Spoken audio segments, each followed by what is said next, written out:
नमस्कार दोस्तों, स्वागत है आप सभी लोगों का Sonu study classes YouTube channel में। दोस्तों मैं आप लोग को NCERT book class 12th Hindi chapter 4 बहादुर कहानी का सारांश मैं आप लोग को इस वीडियो में बताऊंगा। बहादुर अमरकांत।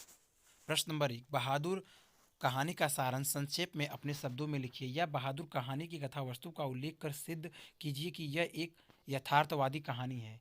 उत्तर, अमरकांत जी द्वारा लिखी कहानी बहादुर एक मध्यवर्गीय परिवार में नौकर के साथ परिजनों द्वारा किए गए अत्यधिक कटु व्यवहार की कहानी है। लेखक ने स्वयं को कहानी का पात्र बताते हुए कहानी की आत्मकथात्मक रूप में रचना की है। अपने से संपन्न रिश्तेदारों के घर नौकर द्वारा जुटाई सुविधा एवं शान को देखकर लेखक की पत्नी निर्मला स्वयं भी एक नौकर रखना चाहती है। बहादुर नेपाल को 12-13 साल का लड़का है जो अपनी मां के दुर्व्यवहार से तंग आकर घर छोड़कर शहर चला आता है और निर्मला के परिवार में नौकर रख लिया जाता है। निर्मला और उसका परिवार बहादुर के प्रति पहले तो अच्छा व्यवहार करते हैं, परंतु धीरे धीरे कठोरता बरतने लगते हैं। वह घर का सारा कार्य करता है, उसके बावजूद उसके साथ गाली गलौज से मारपीट तक की नौबत आ जाती है। झूठी चोरी का इल्ज़ाम लगाकर उसे अपमानित किया जाता है और पीटा जाता है। अत्यंत बहादुर घर छोड़कर चला जाता है। अब परिवार के सभी सदस्य उसे ढूंढते हैं क्योंकि उसके कारण सब आराम के आदी हो चुके हैं। बहादुर की उपयोगिता देखकर सभी अब अपना घरेलू कार्य करने से घबराते हैं। बहादुर के घर छोड़ जाने पर वह सभी पश्चाताप करते हैं तथा अच्छा व्यवहार करने की सोचते हैं, परंतु अब पछताए होत क्या जब चिड़िया चुग गई खेत। बहादुर में सहनशीलता और स्वाभिमान की भावना कूट कूट कर भरी हुई है। उसके इसी चरित्र के कारण यह कहानी हमें प्रिय है। प्रश्न नंबर 2, बहादुर कहानी के उद्देश्य का विवेचनात्मक परिचय दीजिए। बहादुर कहानी की कथा वस्तु अपने शब्दों में लिखिए। या बहादुर कहानी की कथा वस्तु का विवेचन कीजिए और कहानी का उद्देश्य स्पष्ट कीजिए। या बहादुर कहानी के उद्देश्य पर प्रकाश डालिए। उत्तर, आधुनिक कथा जगत में प्रेमचंद की कहानी कला और अछूड़ रखने वाले कलाकारों में अमरकांत अग्रणी हैं। इनकी कहानियों में मध्य वर्ग और निम्न वर्ग की पारिवारिक परिस्थितियों का सजीव आदर्श और यथार्थवादी चित्रण मिलता है। इनकी बहादुर कहानी मध्य वर्गीय परिवार में नौकरी करने वाले बहादुर नाम के पहाड़ी लड़के पर आधारित एक समयानुमूलक कहानी है। कहानी कला के तत्वों के आधार पर कहानी की संक्षिप्त समीक्षा आगे प्रस्तुत है। नंबर 1, शीर्षक। प्रस्तुत कहानी का शीर्षक लघु, आकर्षक, सरल और सार्थक है। कहानी की कथा इसके प्रमुख पात्र बहादुर के चारों ओर घूमती हैं, अतः शीर्षक की दृष्टि से बहादुर कहानी एक सफल रचना है। नंबर 2, कथानक। प्रस्तुत कहानी में लेखक ने समाज के वर्ग भेद को उजागर किया है। बहादुर 12-13 वर्ष की उम्र का एक गरीब बालक है।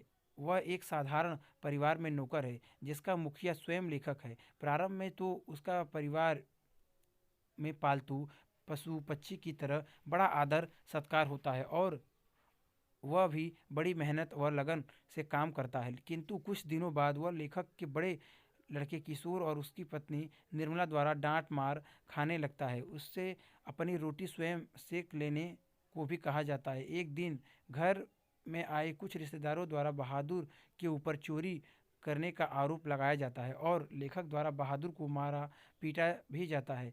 पत्थर की एक सील के टूट जाने और समस्त परिजनों के दुर्व्यवहार से पीड़ित होने के कारण वह उस घर से भाग जाता है और वह उसके अपने साथ घर का और अपना कोई भी सामान नहीं ले जाता।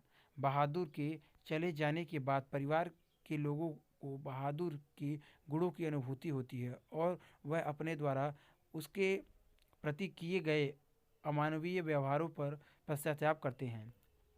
कहानी का कथानक रोचक, सुगठित, संक्षिप्त तथा समस्या प्रधान है। उसमें बताया गया है कि मात्र पूंजीपति ही श्रम का शोषण नहीं करते, वरन सामान्य मध्य वर्ग भी इस कुकृत्य के पीछे नहीं है। इस प्रकार कथानक तत्व की दृष्टि से यह एक सफल कहानी है। नंबर 3, उद्देश्य। संदेह इस कहानी का उद्देश्य समाज में उत्पन्न वर्ग संघर्ष को मानवीय सहानुभूति द्वारा समाप्त करने का संदेश देना है। शोषितों के प्रति मानवता एवं प्रेम का व्यवहार उच्च नीच के भेद के कारण दिलों में पड़ी दरार को भर देता है। बहादुर भी मानवीय स्नेह एवं संवेदनाओं का भूखा है।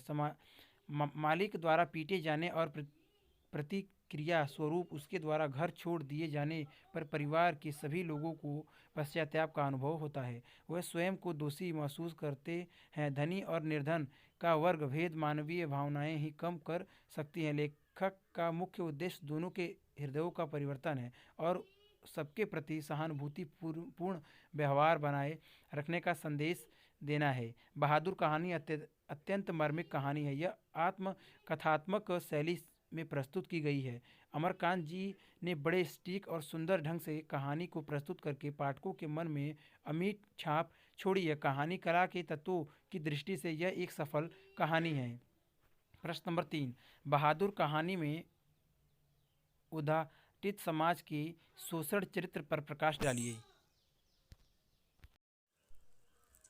उत्तर, अमरकांत द्वारा रचित बहादुर कहानी का नायक दिल बहादुर नामक नेपाली लड़का एक निम्न वर्गीय परिवार का सदस्य है और निर्मला का परिवार मध्य वर्गीय स्थिति को परिवार है। यह आर्थिक दृष्टि से आर्थिक संपन्न परिवार नहीं है, लेकिन झूठे दिखावे और शान शौकत के लिए नौकर की आवश्यकताओं को बनाए हुए है। निर्मला पड़ोसियों को अपनी शान शौकत से प्रभावित करना चाहती है। निर्मला का पति भी दिखावे और प्रदर्शन को ही अपने जीवन का वास्तविक आधार मानता है। अपनी आर्थिक स्थिति अच्छी न होने के बावजूद अपने रिश्तेदारों की नकल करते हुए वह अपने यहाँ नौकर रख लेता है। निर्मला का लड़का किशोर नौकर को हानिहीन दृष्टि से देखता है और बात बात पर उसे गाली देता है। नौकर रखने का दर्शन, नौकर के प्रति दिखावे का व्यवहार, नौकर पर रोब डालना, नौकर से जी तोड़ काम लेना, उसको बात बात पर पीटना, गाली देना आदि क्रियाकलाप मध्यवर्गीय परिवार, जो कि समाज का सबसे बड़ा तबका है, की शोषक मानसिकता को उजागर करते हैं और समाज के शोषक चरित्र पर प्रकाश डालते हैं। अगर वीडियो अच्छी लगी तो वीडियो को लाइक करें, शेयर करें, कमेंट करें और नेक्स्ट वीडियो के लिए चैनल को सब्सक्राइब जरूर करें। Thank you for watching.